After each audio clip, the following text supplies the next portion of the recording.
On behalf of the League of Women Voters of the Spokane area and Spokane City Cable 5, welcome to our 2019 General Election Candidate Forum featuring the candidates for Spokane School District 81 Director, and we will feature positions 1, 2, and 4 tonight. We also welcome KHQ TV, who is live streaming this event. I am Ann Murphy, your moderator, and Sally Phillips of the League is our timer. The general election is Tuesday, November 5th, 2019. In this forum, the candidates will have an opportunity to present themselves to the voters, and the voters may learn more about each candidate, helping them to make an informed decision when marking their ballots. The questions I will be asking the candidates have been formulated by the League's Voter Service Committee. Candidates are seated in alphabetical order, and the first speaker will rotate with each question. Candidates will have up to 1 minute to answer the initial question and up to 90 seconds to answer subsequent questions, with additional time for rebuttal or follow-up question as appropriate. Each candidate will have the opportunity for a 1-minute closing. I will ask as many questions as time allows. Our timer will hold up a yellow card when the speaker has 15 seconds remaining and a red card to indicate when time is up. Now, before we proceed, a reminder about voting. You must be registered in order to vote. You can register online by October 28th, 2019, up to 8 days prior to Election Day. Any mail-in or paper forms must be received in the elections office by October 28th. And new this year is same-day voter registration. During the 8 days prior to the Election Day, there are 2 places where you may register in person: the Spokane County Elections Office at 1033 West Gardner Avenue, or Center Place, 2426 North Discovery Place in Spokane Valley. Hours are Monday through Friday, 8:30 a.m. to 4 p.m., and then 7 a.m. to 8 p.m. on Election Day. When you register, you will be provided a ballot for voting. Other registrations this year are automatic voter registration when eligible citizens interact with state agencies, and pre-registration that allows 16, 17-year-olds to pre-register to vote, and then they will be registered when they turn 18. Registered voters will receive their mail-in ballots about 3 weeks prior to Election Day. Return ballots must be postmarked, and make sure that it will be postmarked in time, or deposited in conveniently located ballot boxes no later than 8 p.m. on Election Day, November 5th, 2019. Ballots can be dropped off on Election Day at one of the voter service centers. For locations of ballot boxes or voter service centers, or information about accessible voting units, other questions about casting your ballot, contact the Spokane County Elections Office at 477-2320 or go to their website.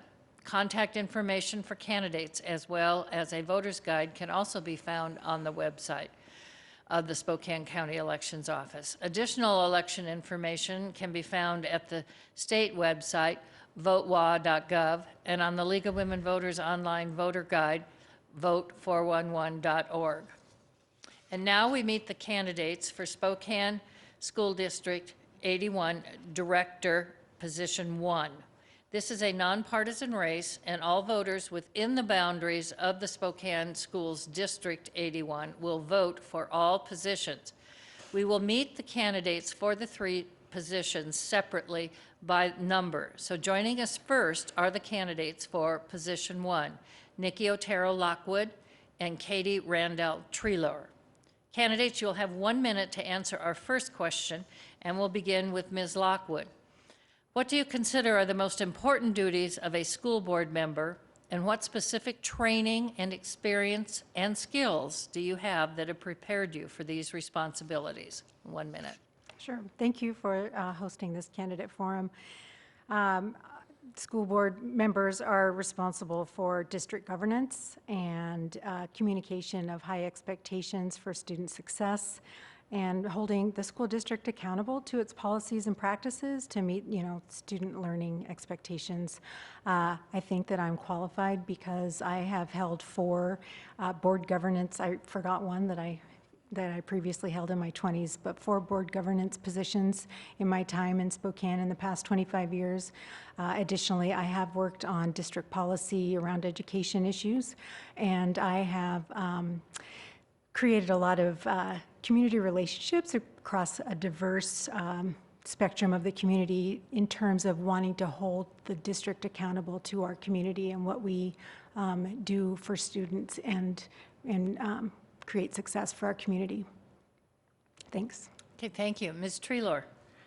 You know, I just came from my boys' cross-country meet, and it was at Grant Park, and my boys, grade 1st and 3rd grade, were competing with children from across our district. And I watched my boys and all of those kiddos put their heart and soul into doing their very best. And I also looked around and I saw parents and grandparents, teachers and principals cheering for our children, being advocates for our children.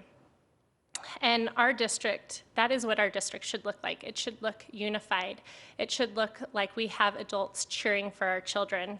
And unfortunately, right now we have a district that is divided. Our teachers are upset, our librarians, our custodians, our union members, and our voters. I ask you, my experience as an educator and my promise for common sense, nonpartisan leadership will bring our district together in a united way to put our kids first.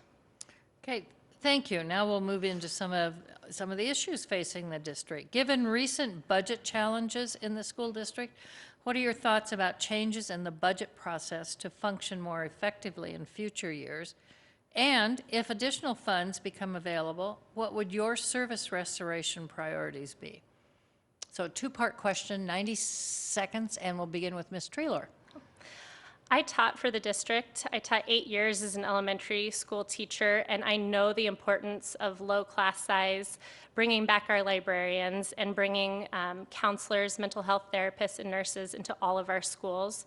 We are currently in a budget crisis, and I am an advocate for funding more than just 365 days. We need to, and as a board member, I promise to design a responsible budget that we can rely on year after year. For the past 25 years, our district has passed levies with an 80% approval rate, which is unheard of. And I think that is possible because of the amazing relationship we have with our voters. I am against putting a levy, a supplemental levy on the ballot in April because I look at that as a short-term solution that will put us right back into this crisis that we have right now. I suggest that we work together to develop a long-term, sustainable, and transparent budget that really puts our kids first.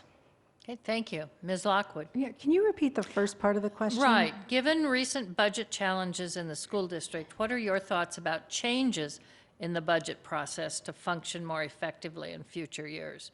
And then what would you restore, what priorities for restoring programs? Right, if there's more money. Yeah. Right. So I've attended 3 years of the budget process because of the advocacy work that I've done, and I do think that it's important. I appreciated that the district put out a survey this year so that when they had to make budget cuts, they had some information from the community, and I think that it's really important to, they usually have community forums in June, and I think that we need to do those throughout the year so that we know what the priorities of our community is. So that's an important part. And it's transparent as possible because budgets are hard for people to understand. And so the more we can communicate and have community forums, I think that that's important. My priorities are, they're not that much different. We definitely need to bring back the librarians, maintain that lower class size, and an important area that needs funding that we have yet to do is fully fund special education. And I went to the legislators twice this last winter during the budget session to advocate for that. I know the school district did that as well, but that's an important hole in our budget that impacts so many students because special education students are general education students as well.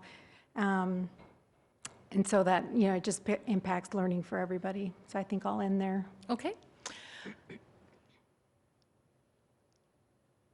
It's your turn, is No, Nope. we did this. I'm sorry.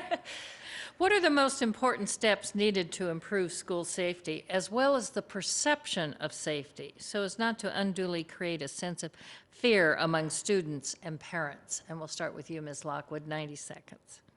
So school safety is just a huge priority for the district. I think for the community, a lot of people have thoughts and opinions and feelings on it.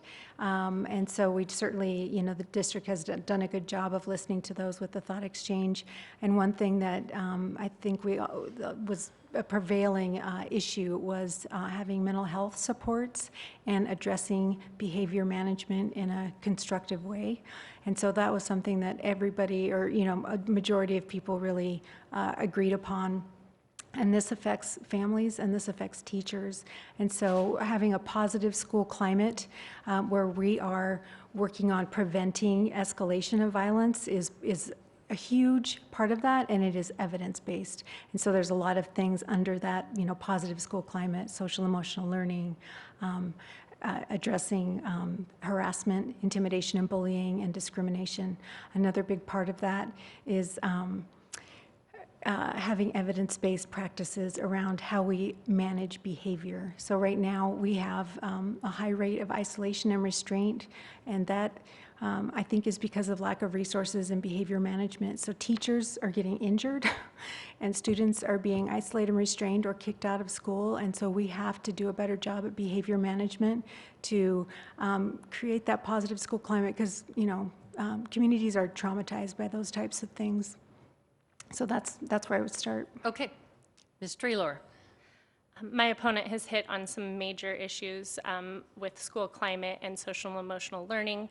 But I also think that we need to look at how we are going to protect our students from every angle. And on my most recent ride-along with a school resource officer, during my time in the car with the resource officer, I heard one elementary school call for Spokane Police Department 3 times. And so when my opponent says that she never wants police officers in our schools, I think we have to realize that we already have police officers in our schools.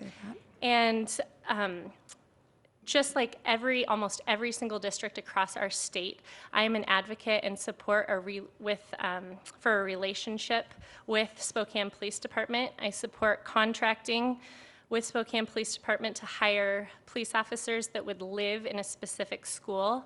And my dream would be that those police officers spend 99% of their time developing relationships with students and bridging that gap between police officers and students that are at risk and sensitive students. And then that 1% of time would be an extra layer of security, so that when our schools do have to call Spokane Police Department, they know exactly who is going to show up, and we can guarantee that that person has a relationship with our students, with our staff, and understand the crisis and trauma that our students are experiencing. Okay, we're going to... I would like a rebuttal on that. Oh, certainly. We'll Okay. do 30 seconds for each of you. All right, I've never said I didn't want police officers. I have said that I don't think we should hire police officers. We have CROs.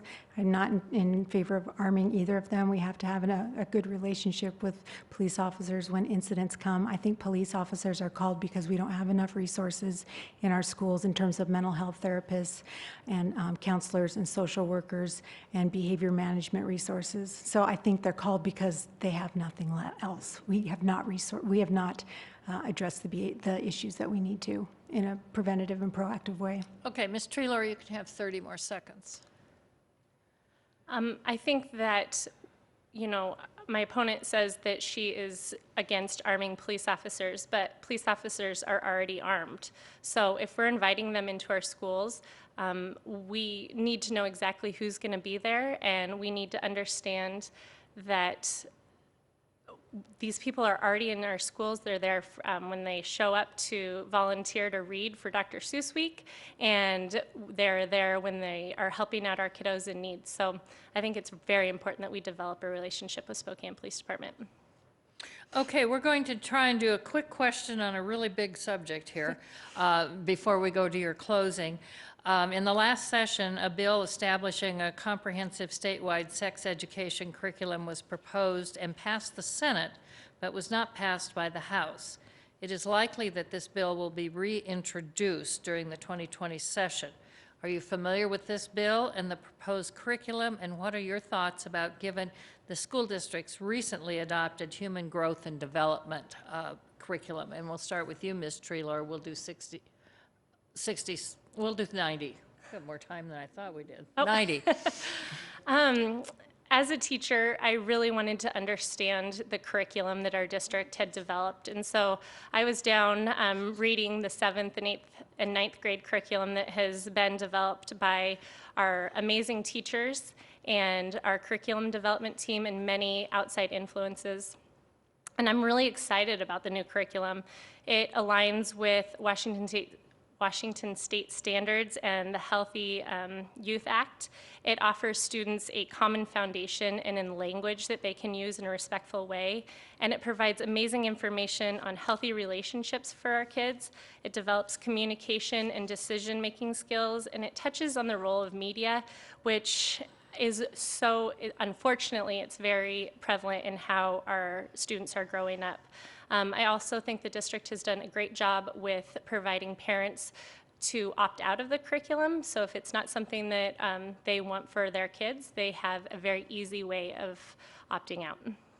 Okay, Ms. Lockwood. Okay, I'll start by answering the question.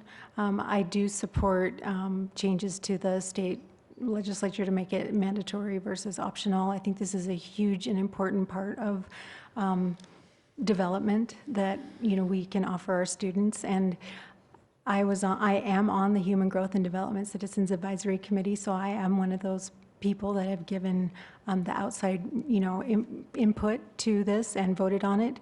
The Healthy Youth Act creates scientifically based, medically accurate, and inclusive sex ed. And when school boards have to approve this, it is a very hard process for those that are very opposed to it.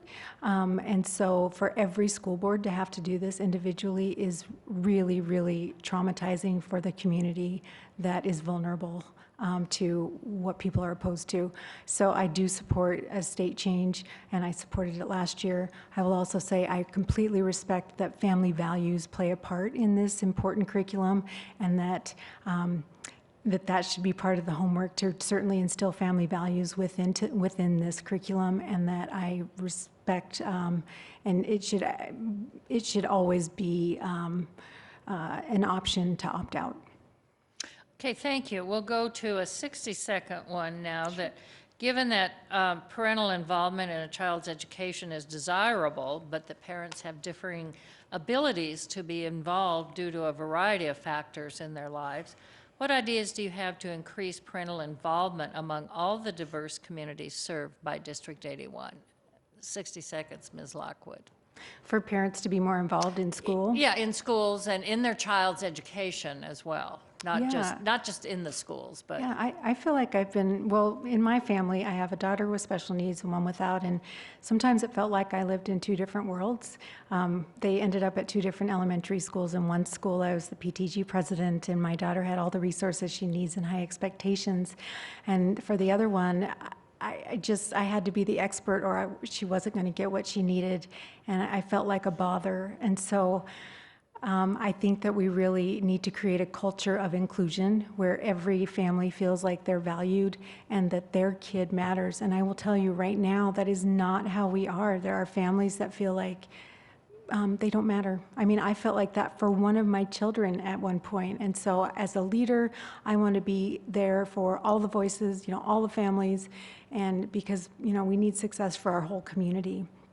And so that's certainly what I can do there. But there's also the issue of some people were formerly incarcerated, and they're not allowed to volunteer. So we have to find a way to, we have to look at what those past issues were, and if there's a way to include more families in a way that's safe for everybody, that acknowledges that they did their time, they did what they had to for whatever crime they committed, and but being part of the school community is just so important for building those relationships for long-lasting success for our students. Okay, thank you. Ms. Treelor? As a teacher, I worked hard and really understood the importance of the homeschool connection. And in my first year of teaching, 80% of my students came from non-English speaking homes. And so when you have a barrier, like an extreme language barrier, it is very difficult to get families involved. I advocate and support that as a district and as a community, we offer opportunities for multi-generation services for our parents and for our students to come into our schools and break down those barriers so that our families can really be connected and invested in putting their children first.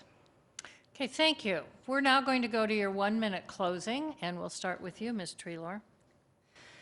School district is a 6-year volunteer position, so nobody does it unless they're passionate about children. But I bring more than passion. I bring the experience of an educator. I taught elementary school for 8 years. I bring the experience of a mother. I have 2 young boys that are in Spokane Public Schools right now. And I bring the experience of a nonprofit coordinator. I worked hard and was instrumental in the development and implementation of the nonprofit Bite to Go, which feeds hungry kids over the weekend. And Bite to Go is now in every elementary, middle, and high school in Spokane Public Schools and is feeding close to 3,500 students over the weekend. I promise to bring the voice of common sense and nonpartisan leadership as a board member and promise to put our kids first. Thank you. Ms. Lockwood. Yeah. Oh, wait. Don't start yet. I have to find my spot. As your next school board member, I will work hard to make sure that every child is set up for success, regardless of their circumstances. Through my advocacy work, I've successfully engaged the students and families who are often left behind. I want to tell you about Mavis, who called me 2 years ago, very worried because her daughter was, her special education plan wasn't being followed and she was failing middle school. They weren't a wealthy family, and her daughter was a student of color. I listened and validated her concerns, and she shared how important that was just to be heard. Mavis joined the Every Student Counts Alliance, which I'm a leader. I taught her advocacy skills and about her options for education, and they changed her daughter to one of our excellent choice programs for high school. In less than a year, she went from a student on the edge of failing to being consistently earning A's and B's and excited about her future. We have great educators and great programs, and investing more time engaging families in schools that are struggling the most, we can ensure more kids have success. I will be a school board member for all our families. Learn more at nikkiforschoolboard.com. Thank you. Thank you. And thank you to these participating candidates for Spokane School District 81 Director, position number 1. Again, they are Nikki Otero Lockwood and Katie Randall Treelor. Thank you. Next, we meet the candidates for Spokane School District 81 Director, position number 2. This is a nonpartisan race, and all the voters within the boundaries of Spokane Schools District number 81 will vote. Joining us for discussion with this grouping of director candidates are Kelly McFarland and Jenny Slagle. Candidates will have up to 1 minute to answer our first question, and we'll begin with Ms. McFarland. What do you consider are the most important duties of a school board member, and what specific training and experience and skills do you have that have prepared you for these responsibilities? I think the most important job of a school board is to oversee the district in all aspects, to help staff, to help students, and to really make sure that the district is making smart decisions. As a teacher of 15 years, I am extremely passionate about education. I understand all the aspects of education, what should be happening and what shouldn't be happening. I have lots of experience just in the classroom. I've taught everything from elementary school through college. And I've also been on the boards with, as an Air Force spouse, as well as command spouse boards.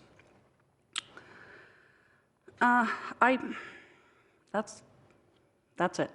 Okay, thank you very much. We'll go to Ms. Slagle now. Thank you, League of Women Voters. According to the Washington Board standards, it's a director's job to strengthen governance through their leadership skills.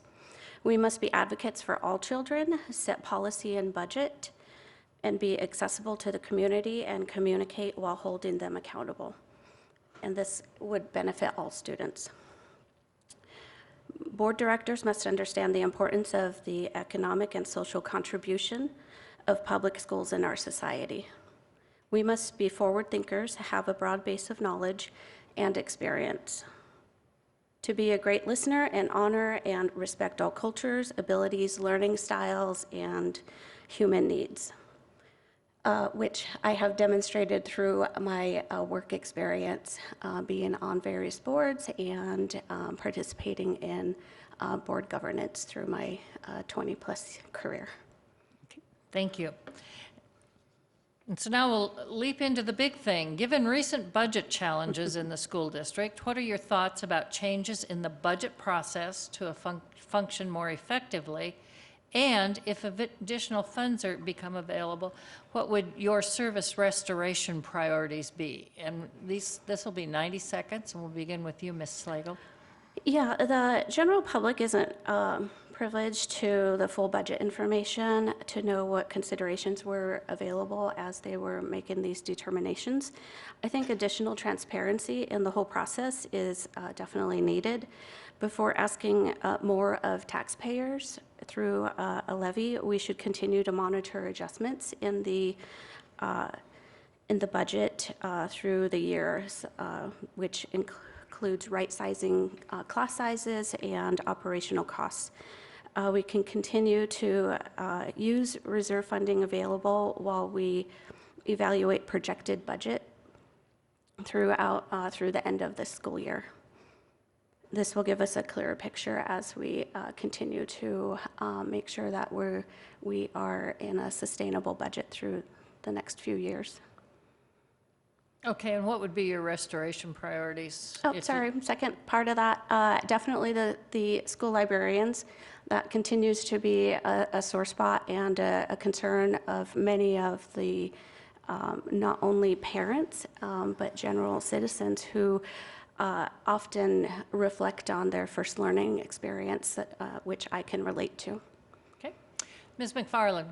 Will you please repeat the full question? The full question, given the recent budget challenges, what are your thoughts about changes in the budget process to function more effectively?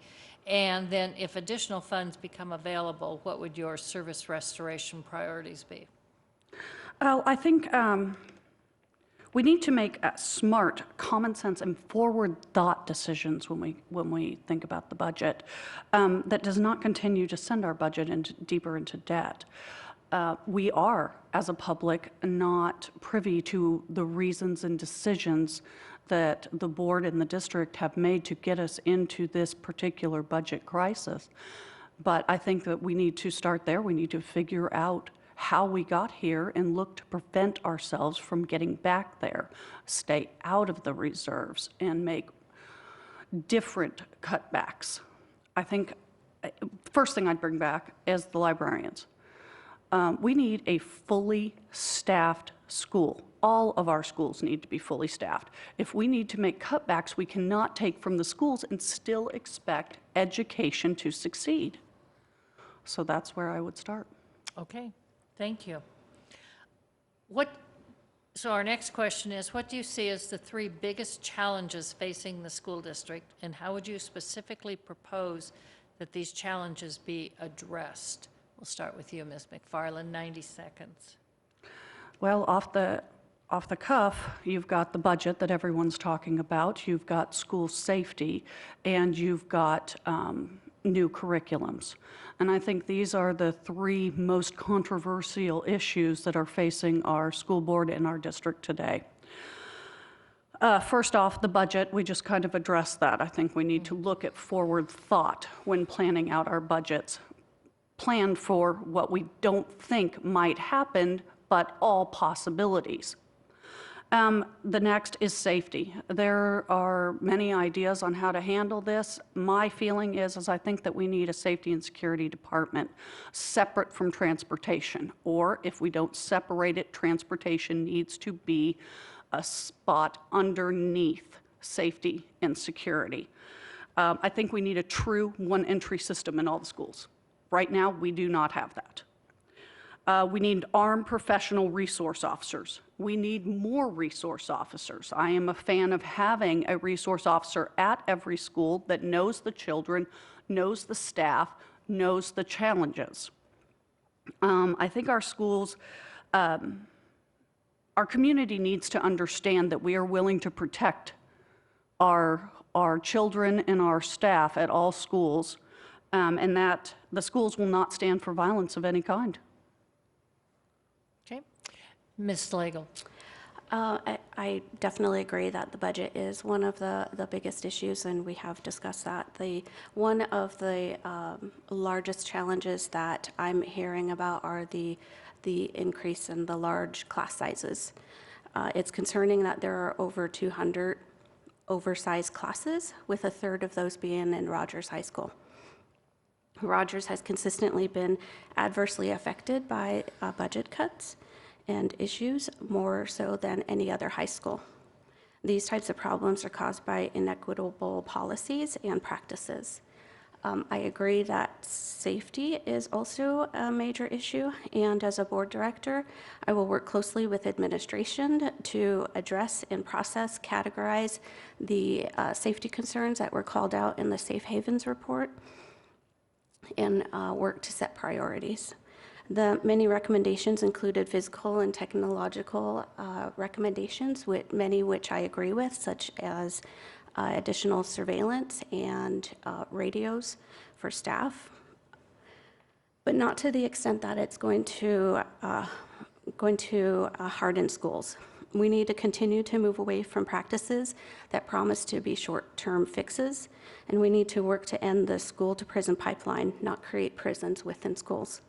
School safety will be increased as we create positive school climates using community partnerships to expand on mental health and social determinant of health services. Okay, thank you. In the last session, a bill establishing a comprehensive statewide sex education curriculum was proposed and passed the Senate, but did not pass the House. It is likely that this bill will be reintroduced during the 2020 session. Are you familiar with the bill and the proposed curriculum? And what are your thoughts about it, given the school district's recently adopted human growth and development curriculum? And we'll start with you, Ms. Slagle. I do support the statewide legislation. I think it would make it easier for schools and parents. I also respect the right for students and families to opt out of it. However, Spokane's teen pregnancy and STD rate is higher than statewide averages right now. I applaud the new charter school, Lumen, that will help teen parents. Public health should work closely with education. That's why I do support sex and reproductive health curriculum that is medically and scientifically accurate and that does not teach abstinence as the exclusion of other methods. I again support the statewide legislation. Okay, thank you, Ms. McFarland. I don't necessarily support the statewide legislation. First off, we are a public school.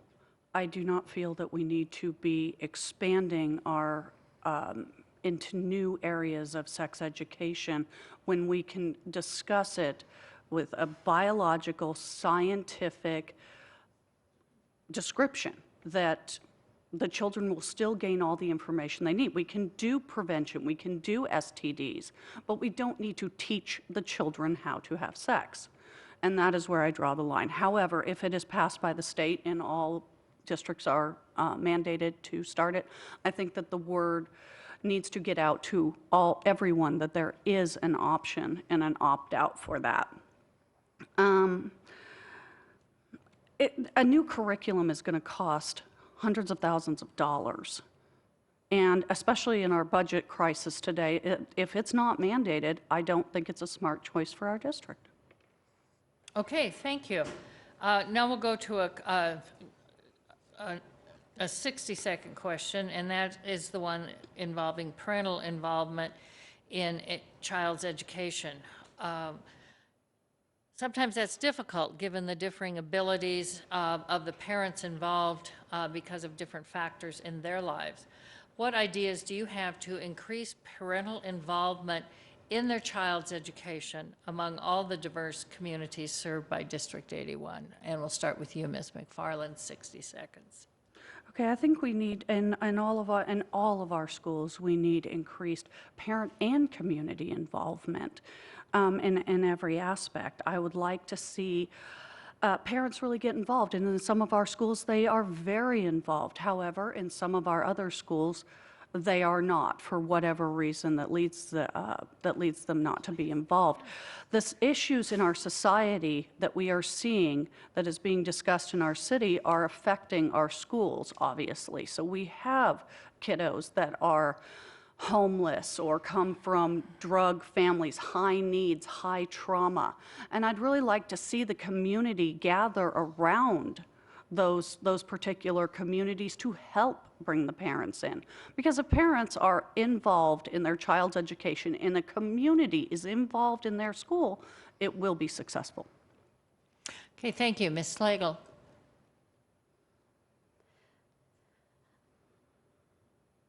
We need to identify barriers that are keeping parents from being able to be involved in their child's educational experience. We also have to first assume good intent, that they do want a positive educational experience for their children. We need to make family connections early in the year and very intently. Communities are built in schools, and I believe that's where they need to start with these relationships. We need to ask parents what they want and get their feedback and work within these individual schools. Data information is a much needed tool that we can utilize to gather this information, but also there's no substitute for talking with the families. May I have a rebuttal to this one? We can certainly do rebuttals. Okay. Go ahead, 30 seconds. As my opponent just mentioned, family data and conversation early on in the school year is a great idea, and that is actually happening now. And that doesn't change the outcome of some of these schools that do not have parental involvement. In many cases, we have parents that put a number on the emergency slip that is not a real number. And it is impossible to get a hold of these parents. They don't show up to meetings. Sometimes they show up to pick up their kids. Sometimes they're very late. It just really depends. So I like the idea of trying to do that, but we're already doing that and it's not working. We need to have backups. We need to get the community involved in these schools. Okay, Ms. Slagle, you may have 30 seconds. I think it's easy to talk in anecdotal stories and individual cases, but I think I will, as a professional who does work very in the world of data and information, I think that that's something that you can't discount. Okay, thank you. We're going to go to your 1-minute closing statements, and we will start with you, Ms. Slagle. I represent many different facets of the Spokane community. As an almost 20-year member of our community, I have raised 4 kids here in the school district, and I've been an engaged parent throughout this whole learning experience with them. I've managed multi-million-dollar budgets, have extensive board governance throughout my career, and I am in the community. I volunteer. I have held various leadership positions currently within Medicaid system transformation, which I believe the cross-sector relationships that I build within that position is something that I can carry into this as a board director and utilize. Many of the issues that we talk about is deeply rooted in relationships. I think that's within that, using the space that I can help provide, we can work to build better relationships and find innovative solutions. Okay, thank you very much. Ms. McFarland. Well, as I've stated prior, I am a teacher and I'm extremely passionate about education. I want to see education succeed in Spokane. I want our children to be prepared for the next step. And not, I want to have our kids, I'm sorry, can you repeat the question again? It's your closing statement. It's my closing statement, thank you. Yeah, I want to have our kids succeed to every aspect of society. I have been in the classrooms here in Spokane. I have been in the classrooms in several different public districts.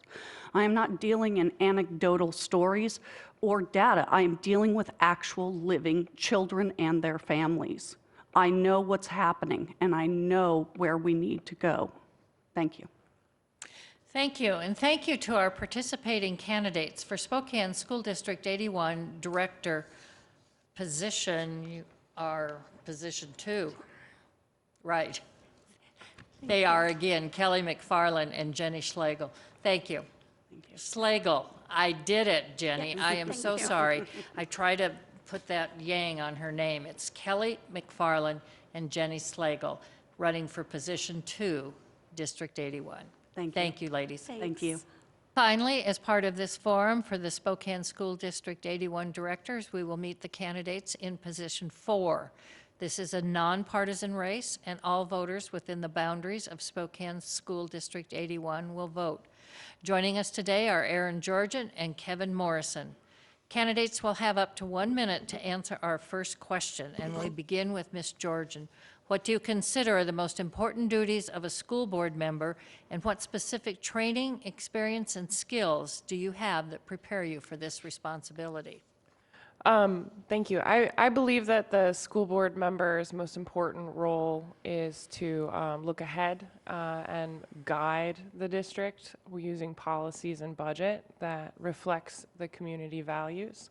I think it's really important that board members have the voices of everyday parents as a part of the mix. And so that's part of my qualifications, as I am an average parent, and that is often missing from the school board because the average parent finds it difficult to be able to perform the duties of a school board. I'm lucky in that I have a really well-supportive family, giving me this opportunity to represent working families. Beyond that, I was a founding board member for Whole Washington, which is a statewide grassroots organization that continues to search for a legislative solution to universal health care in Washington. I also worked with legislators on Senate Bill 5222, which was a wonderful opportunity to work with representatives from the Department of Revenue and the Employment Security Department, meaning that I do have the skills to represent the district with legislators. Okay, thank you. Mr. Morrison. First of all, thank you very much for this forum. I do appreciate it. I would say the biggest duties of a school board, of course, are budget and operations and oversight of the entire budget of a school district. The piece that's often I haven't heard yet tonight is the superintendent evaluations are held on a regular basis and held accountable, and the accountability of the rest of the administration staff. I think the main role of a board member is to be the voice of those who cannot speak, to make themselves accessible.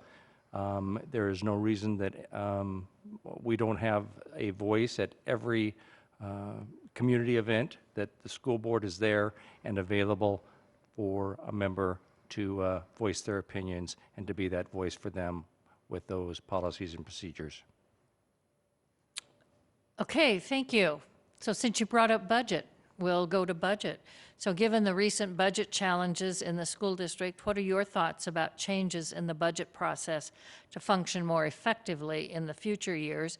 And as part of that, look at if additional funds become available, what would your service restoration priorities be? And we'll have 90 seconds and begin with Mr. Morrison. Thank you. I think let's start with the second question first, if I may, and that is, first of all, we need to regain those 75 minutes every other Friday that we have for early release in our elementary schools that were lost this year due to budget cuts. Those are going to be my priority. That's 25 hours of instruction that our elementary students are no longer receiving. So to me, that's going to be the number one priority. I think the budget process in itself isn't necessarily flawed, but it does need refined.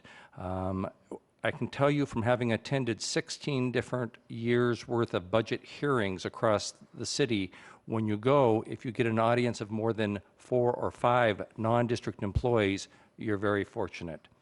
And more often than not, it's district employees who are worried about their job. They're going to be sitting in the audience of those forums. So we have to start it early.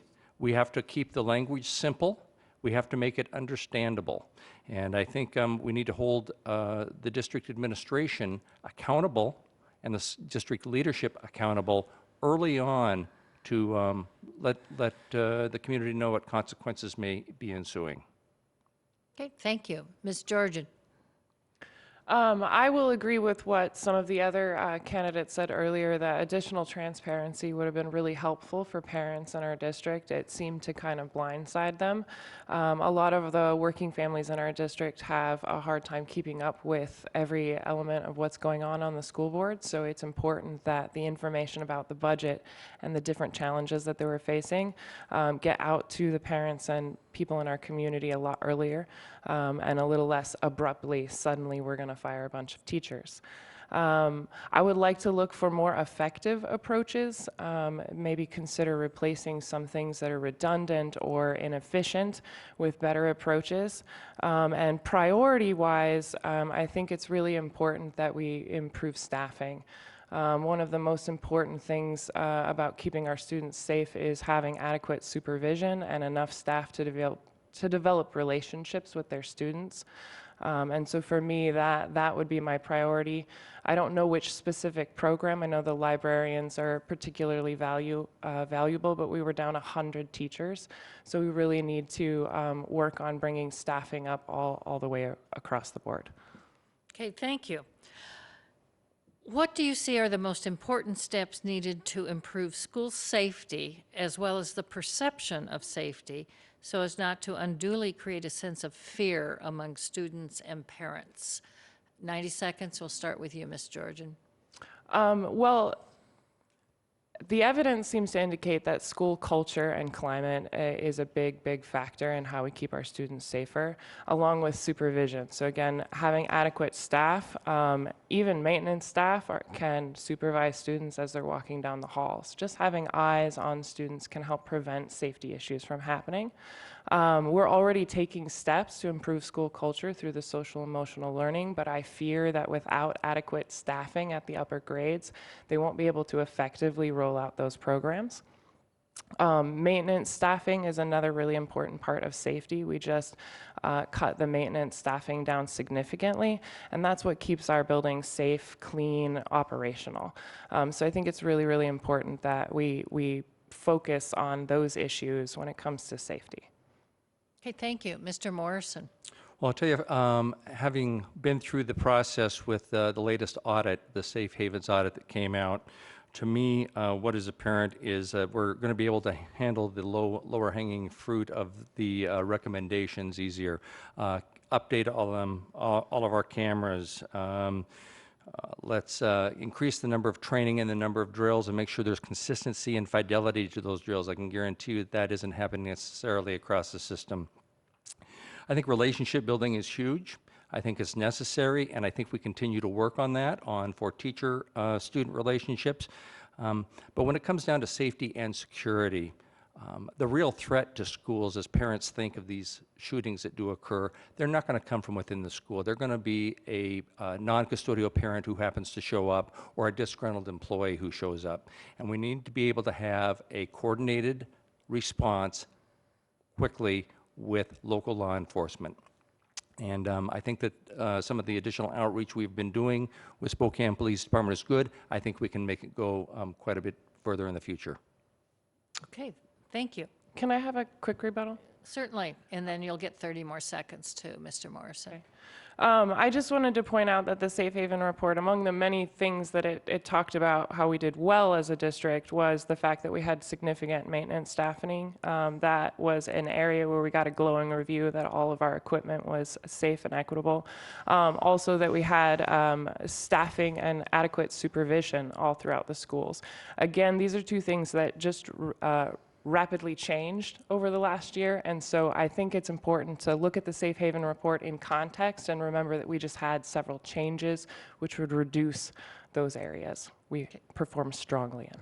Okay, thank you. Mr. Morrison, 30 I seconds. can't disagree with what Erin has brought to the table as far as having additional maintenance staff present, additional supervision. It has impacted all of the overall climate of a school, and I think it is important.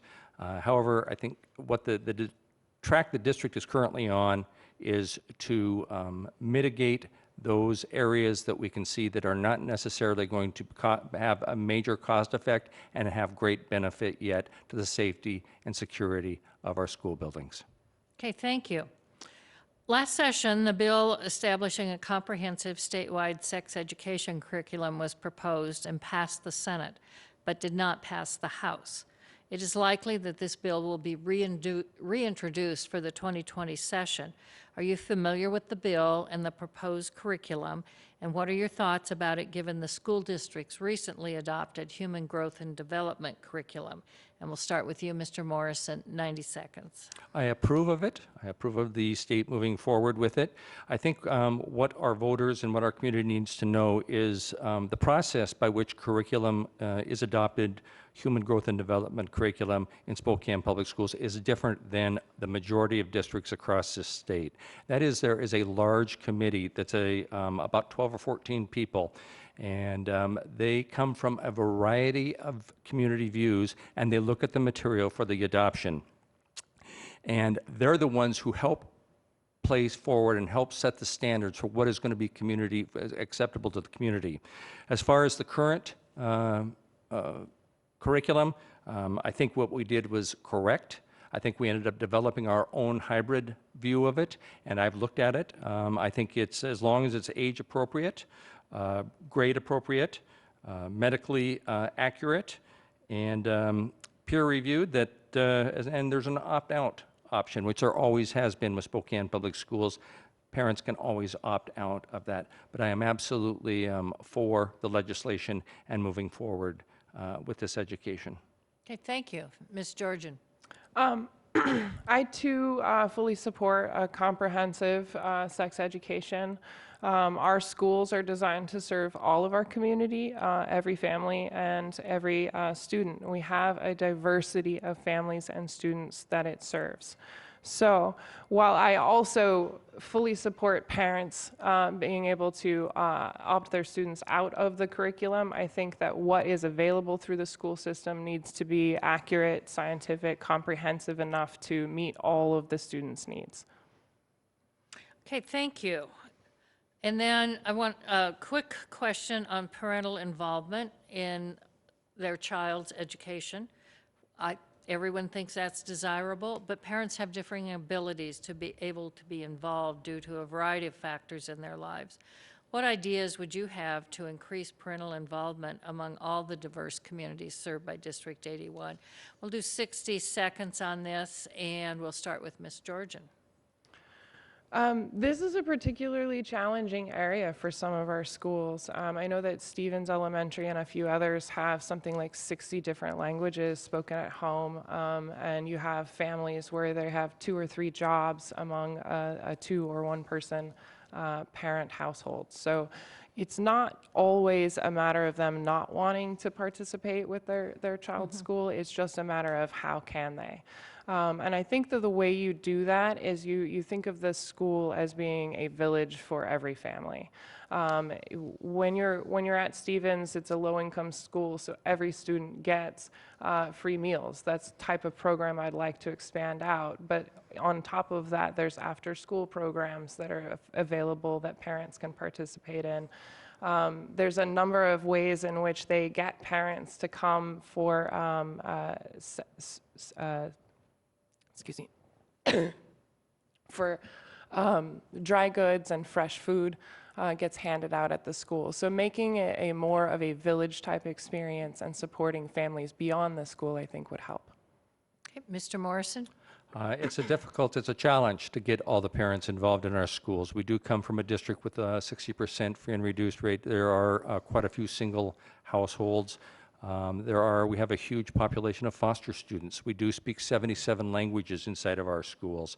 So communicating out and being able to communicate and get those parents involved is a constant challenge, I can tell you myself. I think it starts with each individual school and the leadership within the school to reach out. I think things like the parent-teacher conferences, the personalized calls that many of our principals are currently making to all of those parents, those help.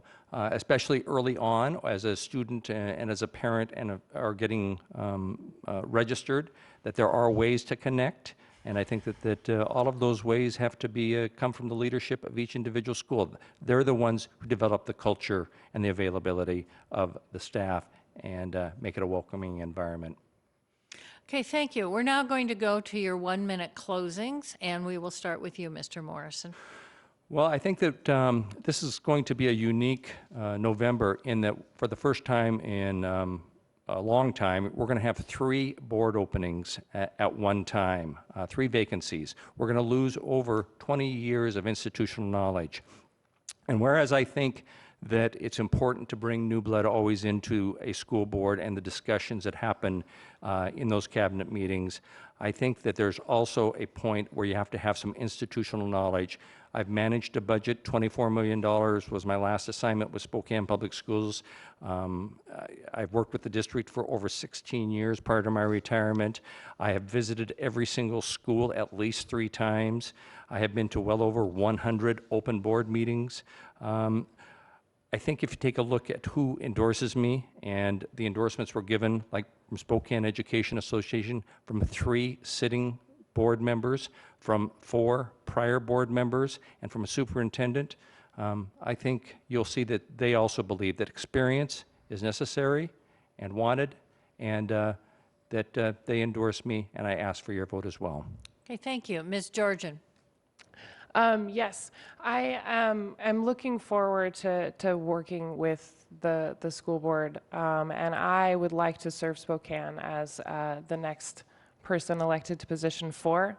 I think that I bring a lot of value to the table, partially in that for people who know me, I am a huge nerd when it comes to policy, and I enjoy the challenge of trying to digest large pieces of information, make sense of it, and find solutions that work for people. And I adapt really quickly. I served in the Coast Guard. I serve my patients when I'm working at the hospital. I serve as a small business member, and I serve when I volunteer. Looking forward to serving Spokane on the school board. Okay, thank you. Thank you to these participating candidates running for Spokane School District 81 Director, position number 4. Again, they are Aaron Georgian and Kevin Morrison. This concludes our primary election candidate forum for candidates running for Spokane School District 81 Director. We heard from the candidates for position 1, position 2, and position 4. And so in case you joined us after the program began, here's a reminder about voting in the election. You must be registered to vote. You can register online by October 28th, up to 8 days prior to Election Day. Any mail-in or paper forms must be received in the elections office by October 28th, and new this year is same-day registration. During the 8 days prior to the election day, there will be 2 places where you may register in person. The Spokane County Elections Office, 1033 West Gardner Avenue, or Center Place, 2426 North Discovery Place, Spokane Valley. Hours are Monday through Friday, 8:30 a.m. to 4 p.m., and then 7 a.m. to 8 p.m. on Election Day. When you register, you will be provided a ballot for voting. Other registration changes are automatic voter registration when eligible citizens interact with state agencies, and the process that allows 16, 17-year-olds to pre-register to vote, and then they will be registered when they turn 18. Registered voters will receive their mail-in ballots about 3 weeks prior to Election Day. Ballots must be postmarked or deposited in conveniently located mailboxes no later than 8 p.m. on Election Day. Ballots can be dropped off on Election Day at one of the voter service centers. For locations of ballot boxes or voter service centers or information about accessible voting units or other questions about casting your ballot, contact the Spokane County Elections Office, 477-2320. Contact information for candidates as well as the voter's guide can also be found on the website of the Spokane County Elections Office. Additional election information can be found at the state website, votewa.gov, and on the League of Women Voters online voter guide, vote411.org. On behalf of the League of Women Voters of the Spokane area, thank you to all of the candidates for their participation in this forum. And thank you to you, our viewing audience, for your willingness to learn more about the candidates and their issues. We hope that this forum has helped you in making an informed decision when you cast your ballot by Tuesday, November 5, 2019. Thank you for joining us.